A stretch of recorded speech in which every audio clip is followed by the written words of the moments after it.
Hello everyone, welcome back to DevPulse, your weekly breakdown of everything shaping the game development world. And today we've got a stacked episode. Call of Duty Black Ops 7 launched and it's stirring up a serious mix of hype, controversy and tech conversation. Valve quietly and then not so quietly returned to the hardware arena. We got major releases like Where Winds Meet and Anno 117, and one of the year's most acclaimed soundtracks just got completely shut out of the Grammys. Let's dive in. Alright, let's jump into the biggest headline of the week. Call of Duty Black Ops 7, a game that somehow manages to be unimpressive, divisive and completely ridiculous all at the same time. Sometimes I look at modern Call of Duty games and think, how did we get there?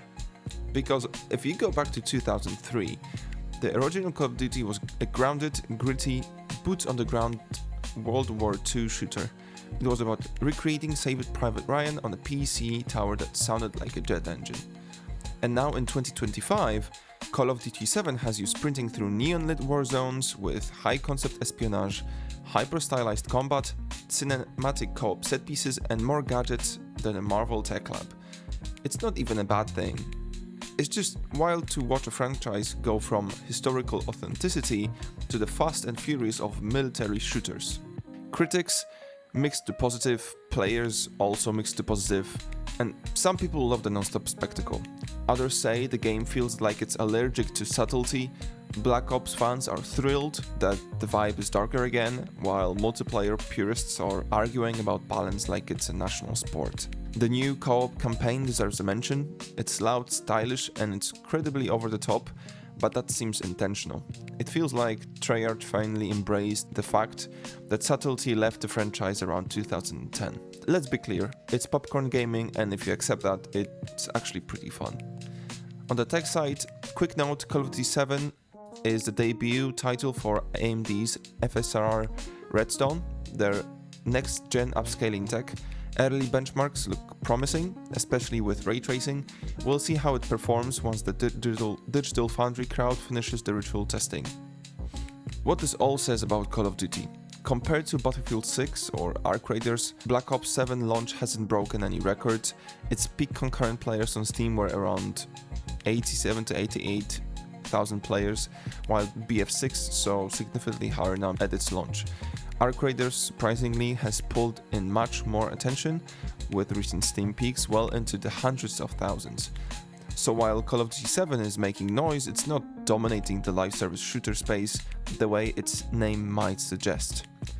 Here's the real takeaway. Black Ops 7 shows a franchise that stopped trying to chase realism and instead fully committed to being the biggest, flashiest action blockbuster in gaming. And it's up to you to decide whether you like it or not. Next up, Valve decided it's 2013 again and announced a full new wave of Steam hardware. That's right, after the Steam Deck's runaway success, Valve is expanding the lineup with a new Steam controller, a revived Steam machine concept, a device called the Steam Frame, and updated deck messaging positioning it as a part of a broader family. Why this is big? This signals one thing: Valve is getting serious about hardware again, but this time they've learned the lesson. The market is ready in a way it just wasn't back then. PC handhelds are exploding, living room PCs are back in style, and players trust Valve's ecosystem more than ever. And what the devs should watch: hardware fragmentation for PC games may increase, controller API improvements are expected.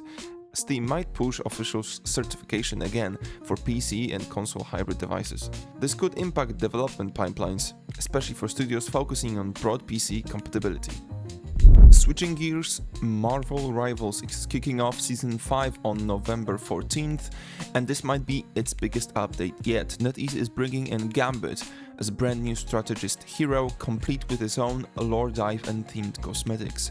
They're also launching a totally new social hub, Times Square, where up to 100 players can chill, emote, dance and interact, not just fight. On the system side, cross-progression finally arrives. You'll be able to carry skins, emotes and unlocks across PC, Xbox and PlayStation. And the ranked play is getting a big overhaul. 10 placement matches now set your rank with adjusted seasonal rewards and new party size limits at high ranks. There's also a new Elders chessboard event, a fresh battle pass called Grand Cordon Adventure, and the free Iron Spider-Man skin for the event. And just in case this wasn't enough, later in the season, Rogue is joining the roster. All in all, this feels like Marvel Rivals is doubling down on social systems, competitive integrity, and long-term progression. If Season 5 hits as hard as the roadmap promises, this might be a turning point for Rivals' growth. Now let's talk about Where Winds Meet, which finally launched in the West on November 14th. The good news, Steam player reception is mostly positive, around 73%. People love the world, the combat, and the classic wuxia energy. The not so good news, the monetization model is already stirring debate. Western audiences aren't thrilled with some free-to-play mechanics, and you can feel the tension between the game's open-world ambition and its live service design. Now, something interesting about Where Winds Meet is the gap between critic reviews and player reactions. Critics are sitting around the low 70s praising the ambition, the world design, and the sheer freedom the game gives you. Players on Steam are also mostly positive, but their issues are very different. They're calling out crashes, clunky menus, some messy localization, and a few odd design decisions, like launching with only one character slot. So while reviewers appreciate the big picture, players are more concerned with the day-to-day friction. Still, the core gameplay, the combat, exploration, and wuxia atmosphere is hitting hard enough that people are sticking with it.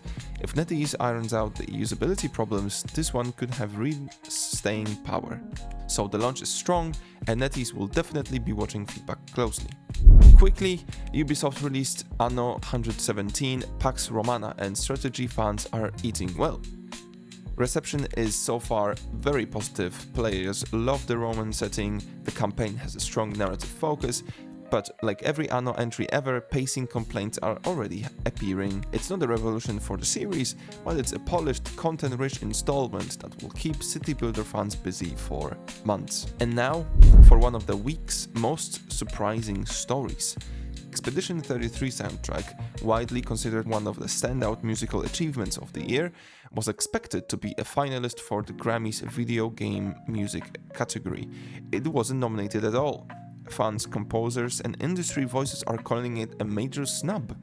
The conversation online is intense, with people pointing out that award bodies still struggle to properly evaluate game soundtracks. This might push the industry to push back harder or even lobby for more representation in award spaces. What do you think should be the biggest soundtrack of the year? And that wraps up this week's DevPulse. Call of Duty 7 complex reception, Valve's hardware comeback, major releases, and award season drama. November is shaping up to be one of the busiest months of the year. If you enjoyed this breakdown, hit like, subscribe, and share this with your game dev friends. Thanks for watching, and I'll see you in the next one.